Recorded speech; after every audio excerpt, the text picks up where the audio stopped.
ప్రస్తుతం ఎల్బీ నగర్ లో సరూర్నాథ్ స్టేడియం వద్ద ఉన్నాం. ఎల్బీ నగర్ మొత్తం గులాబీమయమైనటువంటి సందర్భాన్ని కూడా చూపిస్తా ఉంది. గులాబీకి సంబంధించినటువంటి బీఆర్ఎస్ పార్టీ పెద్ద ఎత్తున యువ సంగ్రామ సదస్సు అంటూ కూడా మొదలుపెట్టినటువంటి నేపథ్యం. అయితే గతంలో మే 8, 2023 యువ గర్జన పేరుతో ఇక్కడ ప్రియాంక గాంధీ, రాహుల్ గాంధీ వచ్చి ఇదే సరూర్నాథ్ స్టేడియంలో తెలంగాణకు సంబంధించినటువంటి నిరుద్యోగులను హామీల పర్వం చూపించి, ఆశ చూపించి నట్టేట ముంచినటువంటి పరిస్థితులలో ఆ రోజు తర్వాత ఏదైతే కాంగ్రెస్ పార్టీ ఇచ్చిన గ్యారెంటీలోనే నెరవేర్చలేకపోయారు. దీనికి సంబంధించినటువంటి సందర్భంగా మేము అదే చోట మేము పెడతామంటూ కూడా గతంలో రైతు సంగ్రామ సదస్సు అంటూ కూడా ఇక్కడ అన్నిటి కూడా సంగ్రామ అనేది ఒకటి యాడ్ చేసుకుంటా పోతా ఉన్నారు. అయితే మొత్తానికి సరూర్నాథ్ స్టేడియంలో గతంలో ప్రియాంక గాంధీ వచ్చినప్పుడు పెట్టినటువంటి ఏదైతే యువగర్జన ఉందో ఆ యువగర్జనకు సంబంధించినటువంటి విషయంలోనే పూర్తిగా ఇక్కడ సరూర్నాథ్లో ఈరోజు బీఆర్ఎస్ ఆధ్వర్యంలో కేటీఆర్ చీఫ్ గెస్ట్ రాబోతా ఉన్నారు.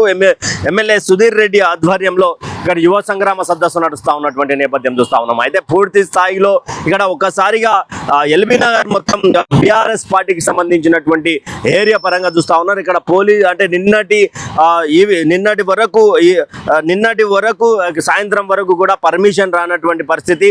ఆ తర్వాత సాయంత్రం హైకోర్టు నుంచి పర్మిషన్ వచ్చింది. తర్వాత న్యాయస్థానం నుంచి పర్మిషన్ తెచ్చుకోవడం కూడా కొంత బాధాకరమైనటువంటి విషయం. తర్వాత పోలీసులు ఎందుకు ఇంత నిర్లక్ష్యం చేశారు అంటూ కూడా పోలీసులకు చివాట్లు పెట్టింది హైకోర్టు.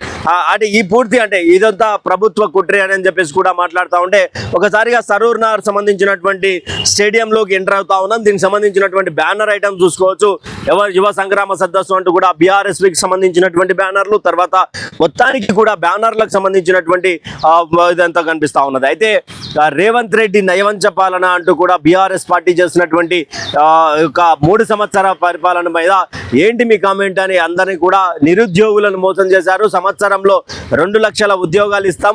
గతంలో ఏదైతే రేవంత్ రెడ్డి ప్రచారం చేస్తున్నటువంటి సమయంలో ఇక్కడ కేసీఆర్ ఒక ఉద్యోగం బీకేస్తే మీకు ఉద్యోగాలు వస్తాయి, కేసీఆర్ని ఒకరిని గద్దెదించితే, హరీష్ రావుని గద్దెదించితే, కేటీఆర్ని గద్దెదించితే బీఆర్ఎస్ పార్టీకి సంబంధించినటువంటి కల్వకుంట్ల కుటుంబాన్ని మరియు ఇక దీనికి సంబంధించినటువంటి అంటే పూర్తిగా బీఆర్ఎస్ పార్టీని కనుక ప్రభుత్వం నుంచి లేకుండా చేస్తే మేము అధికారంలోకి రాగానే 2 లక్షల ఉద్యోగాలు వేస్తామంటూ కూడా గతంలో రేవంత్ రెడ్డి యువగర్జన సభలో చెప్పినటువంటి నేపథ్యంలో ఇక్కడ ప్రియాంక గాంధీ కూడా మేము అధికారంలోకి రాగానే 6 గ్యారెంటీల అమల్లో నిరుద్యోగులకు సంబంధించినటువంటి అంశాలను పేర్కొంటూ అక్కడ 2 లక్షల ఉద్యోగాలు ఇస్తాం, గత ప్రభుత్వం మిమ్మల్ని మోసం చేసింది, మేము ఇక్కడ ఉన్నటువంటి పరిస్థితులను చూసి నిరుద్యోగులకు ఉద్యోగాలు కల్పిస్తాం. అది ఎస్ఐ నుంచి పిఎస్సి, పీసీ కావచ్చు, గ్రూప్ 1 కావచ్చు, గ్రూప్ 2 కావచ్చు, గ్రూప్ 3, గ్రూప్ 4 సంబంధించినటువంటి గతంలో కేసీఆర్ ప్రభుత్వం ఉన్నప్పుడు దీనికి ఇక్కడ పేపర్ లీకేజ్లు అయినాయి. పేపర్ లీకేజ్లు కూడా కాంగ్రెస్ ప్రభుత్వంలో కావు అంటూ కూడా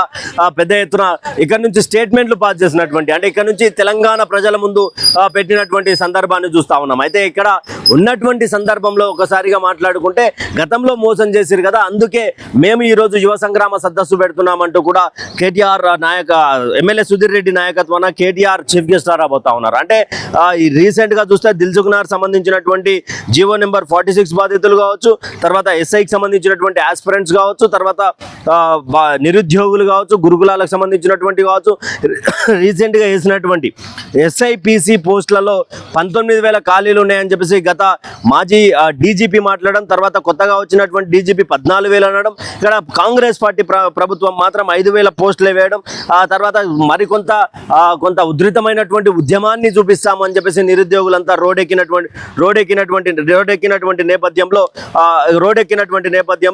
అప్పుడు 2,000 పైచలకు సంబంధించినటువంటి చేసినటువంటి సందర్భం. అయితే మొత్తానికి 14,000, 19,000 అని చెప్పేసి రాష్ట్ర డీజీపీ చెప్తుంటే లేదు 7,000 అని చెప్పేసి ఎందుకు నిర్లక్ష్యం చేస్తా ఉన్నారు? అంటే జిల్లాల వారీగా చూసుకున్నా కానీ ఒక్కొక్క మండలానికి ఒక్కొక్క పోస్ట్ వస్తున్నాయి. దానిలో మేము ఎలా పోటీ పడాలో ఒక్కొక్క పోస్టుకి 300 మందికి సంబంధించినటువంటి వాళ్ళు పోటీ పడతా ఉన్నారు. ఎస్ఐ కానిస్టేబుల్ సంబంధించినటువంటి వ్యవహారంలో అంటూ కూడా ఎస్ఐ ఎక్కువ శాతంగా దిల్సుఖ్ నగర్, అశోక్ నగర్, చికడపల్లి, తర్వాత ఓయూ క్యాంపస్ సంబంధించినటువంటి విద్యార్థులు రోడ్లు ఎక్కినటువంటి నేపథ్యాన్ని, తర్వాత ఈ మధ్య కాలంలో కాంగ్రెస్ పార్టీ అధికారంలోకి వచ్చినాక నిరుద్యోగుల మీద లాఠీ చార్జ్ చేయడం చూసాం.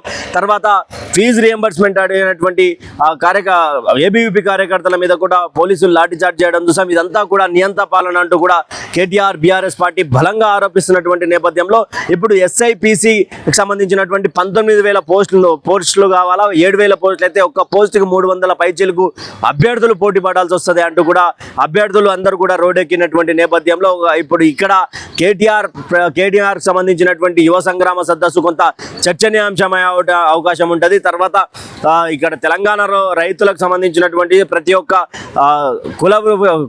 కులకు సంబంధించినటువంటి వాళ్ళు రైతులకు తర్వాత వీళ్ళంతా కూడా ఇబ్బందులు పడుతూ ఉన్నారు అంటూ కూడా పెద్ద ఎత్తున బీఆర్ఎస్ పార్టీ నాయకులు సంచలన ఆరోపణలు చేస్తూ ఉన్నటువంటి తరపున బీఆర్ఎస్ పార్టీ బలంగా స్టాండ్ తీసుకొని నిన్న ఎమ్మెల్యే సుధీర్ రెడ్డి అయితే సంచలనమైనటువంటి ఆరోపణలు చేశారు. సంచలనమైనటువంటి సవాలు కూడా విసిరారు. 65,000కు సంబంధించినటువంటి పోస్టులు కనుక కాంగ్రెస్ పార్టీలో నోటిఫికేషన్ ఇచ్చి ఎగ్జామ్ పెట్టి ఇంటర్వ్యూ చేసి అపాయింట్మెంట్లు ఇచ్చింటే కనుక నాతో పాటు మరో ఇద్దరిని బతిమలాడైనా హైదరాబాద్లో లేదా బీఆర్ఎస్ పార్టీలో ముగ్గురిని బతిమలాడైనా 4గురిని బతిమలాడైనా నేను రాజీనామా చేస్తా, దానికి సిద్ధంగా ఉన్నారా? మీరు 65,000 పోస్టులకు సంబంధించినటువంటి విషయంలో మీరు గనుక పోటీ చేయకపోతే, అదే సవాల్ స్వీకరించకపోతే, మీరు నిరూపించకపోతే మీ ముఖ్యమంత్రి రాజీనామా చేస్తారా, మీ మంత్రులు రాజీనామా చేస్తారా అంటూ కూడా నిన్న ఎమ్మెల్యే సుధీర్ రెడ్డి సంచలనమైనటువంటి సవాల్ విసారు. గతంలో కూడా ప్రతి సవాల్ నడుస్తున్నటువంటి నేపథ్యంలో ఇక్కడ హరీష్ రావుని పోలీసులు అరెస్ట్ చేసినటువంటి నేపథ్యం, తర్వాత గన్ పార్క్ వద్దకు వెళ్తున్నటువంటి ఆర్ఎస్ ప్రవీణ్ కుమార్ని అరెస్ట్ చేసినటువంటి నేపథ్యం, జూపల్లి తెలంగాణ భవన్కి వస్తుంటే ఖాళీకుట్ చేసి కేటీఆర్ అక్కడ జూపల్లి కోసం వెయిట్ చేసినటువంటి నేపథ్యం కూడా చూస్తాం. అంటే మొత్తానికి కూడా పీసీకి సంబంధించినటువంటి నోటిఫికేషన్ల గొడవ ఈరోజు పార్టీలకు మధ్య నిరుద్యోగులకు సంబంధించినటువంటి భరోసా కింద పార్టీలు అంతా కూడా మేమున్నామని చెప్పేంత వరకు వచ్చింది. అంటే ఈరోజు కాంగ్రెస్ పార్టీ 19,000 నోటిఫికేషన్లు వేయాలని బలంగా దిల్సుఖ్ నగర్లో, తర్వాత అశోక్ నగర్లో, తర్వాత ఉస్మానియా క్యాంపస్లో జరుగుతున్నటువంటి పోరాటాలకు బీఆర్ఎస్ మద్దతుగా ఉంటామని చెప్పి కూడా బలంగా వినిపిస్తున్నటువంటి నేపథ్యం. ఇది ఇప్పటి వరకు ఉన్నటువంటి ఇక్కడ ఉన్నటువంటి పరిస్థితి. ఇక్కడ పూర్తిగా అయితే గులాబీమయం అయితే ఎల్బీ నగర్ అవుతా ఉన్నది. తర్వాత ఇక్కడ సరూర్నగర్ స్టేడియంలో కూడా కొన్ని పర్మిషన్లు, ఆంక్షలు అన్ని కూడా తట్టుకొని తర్వాత బీఆర్ఎస్ పార్టీకి పోలీసులు పర్మిషన్లు ఇవ్వకుండా కూడా హైకోర్టు నుంచి పర్మిషన్లు తెచ్చుకున్నటువంటి నేపథ్యం. మనతో పాటు బీఆర్ఎస్కి సంబంధించినటువంటి విషయాలు ఉన్నారు, మాట్లాడే ప్రయత్నం చేద్దాం. ఏంటి అంటే ఇలా మొత్తానికి ఎల్బీ నగర్ మొత్తం గులాబీమయమైనట్టుగా కనిపిస్తా ఉన్నది, బ్యానర్లు, జెండాలు అంతా కనిపిస్తా ఉన్నది. ఎందుకు ఇంత హడావిడి చేస్తా ఉన్నారు ఒక సదస్సు కోసం? మాకంటే ఎక్కువ విద్యార్థులే హడావిడి ఎక్కువ ఉందన్న. నాట్ ఓన్లీ ఎల్బీ నగర్ అన్న, మొత్తం త్రూ అవుట్ హైదరాబాద్లో మీకు మొత్తం విద్యార్థి సదస్సుకు సంబంధించిన ఫ్లెక్సీలు, హోర్డింగ్స్ కనిపిస్తున్నాయి. అది మేము జస్ట్ ఒక ఇనిషియేటివ్ తీసుకున్నాము. విద్యార్థులే వాళ్ళ సొంతంగా వాళ్ళే వచ్చి ఈ ఒక్కరోజు మాకు టైం ఇవ్వడానికి వాళ్ళు కేటాయించినారు. దానికి నిజంగా మేము ప్రౌడ్గా ఫీల్ అవుతున్నాం. అయినా సరే పోలీస్ సిబ్బంది ఎంత ఇబ్బంది పెట్టినా సరే వాళ్ళు బయటికి వచ్చి, ఎందుకంటే చాలా మందిని కూడా ఏదో ఒక లొసుగు చెప్పి ఎగ్జామ్స్, ఇప్పుడు డిగ్రీ ఎగ్జామ్స్ ఉంటాయి, డిగ్రీ ఎగ్జామ్ నేను అయిపోవాలి ఖచ్చితంగా 1 డే దాన్ని డిలే చేసిర్రు. ఇవాళ కూడా ఎగ్జామ్ ఉంది అంటున్నారు. దానివల్ల డిగ్రీ విద్యార్థులు వాళ్ళు కూడా ఆగే ఛాన్స్ ఉంది. అయినా పర్లేదు, మేము అనుకున్న స్థాయిలో 50,000 మందితోని ఈ సభ ఘన విజయం కాబోతుంది. చూస్తాడు రేవంత్ రెడ్డి. దీనివల్ల ఒక యువత అనుకుంటే ఏమవుతుందో ఈ సభ వల్ల నువ్వు చూసుకుంటావు. అంటే ఇప్పుడు నిన్న పర్మిషన్ రానటువంటి పరిస్థితి, సాయంత్రం న్యాయస్థానం నుంచి మీకు పర్మిషన్ వచ్చింది, కొంత పోలీసులు చుబాట్లు పెట్టినటువంటి పరిస్థితి ఏంది? మీరు ఇంకా పర్మిషన్ ఇవ్వకపోవడం ఏంది 16 రోజులు? దీని మీద ఏం కామెంట్ చేస్తారు? ఇది ఎటువంటిది అంటే అన్న, 30th జూన్ రోజు మనం పర్మిషన్ అప్లై చేసినాం అన్న. గౌరవ ఎమ్మెల్యే సుధీర్ రెడ్డి గారి చేతిలో పర్మిషన్ అప్లై చేసినాం. పర్మిషన్ అప్లై చేసిన తర్వాత వాళ్ళకి రూల్స్ అండ్ గైడెన్స్ ఉంటాయి. ఒక 5-6 ఇవి పర్మిషన్ కావాలి, ఈఎన్ఓసి కావాలి, సో ఉంటాయి.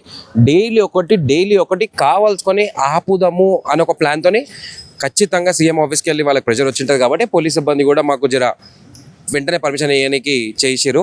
నిన్న దాకా కూడా మాకు పర్మిషన్ రాలేదన్న. న్యాయ వ్యవస్థ మీద గౌరవం ఉండి మేము నిన్న లంచ్ మోషన్ మూవ్ చేసినాము. నిన్న కూడా చెప్పినాము ఖచ్చితంగా న్యాయ వ్యవస్థ మాకు న్యాయం చేస్తుంది అనుకున్నాము. న్యాయం చేసింది. ఖచ్చితంగా మేము అనుకున్నట్టు చేస్తున్నాం. అంటే ఇప్పుడు ఏముండబోతా ఉన్నది, ఎట్లుండబోతా ఉన్నది అంటే గతంలో మిమ్మల్ని నిరుద్యోగులు అసహించుకున్నటువంటి పరిస్థితి, ఇప్పుడు మరోసారి నిరుద్యోగులను భుజాల మీద ఎత్తుకోవాలని ఎందుకు ప్లాన్ చేస్తున్నారు అన్న? ప్రామిస్ చెప్తున్నాం, మేము ఎప్పుడు నిరుద్యోగులకి ఆటంక రావాలని చెప్పి మా ప్రభుత్వం చూడలేదు. కానీ నిరుద్యోగులే ఈ కాంగ్రెస్ గవర్నమెంట్ ఇచ్చిన నిరుద్యోగులే.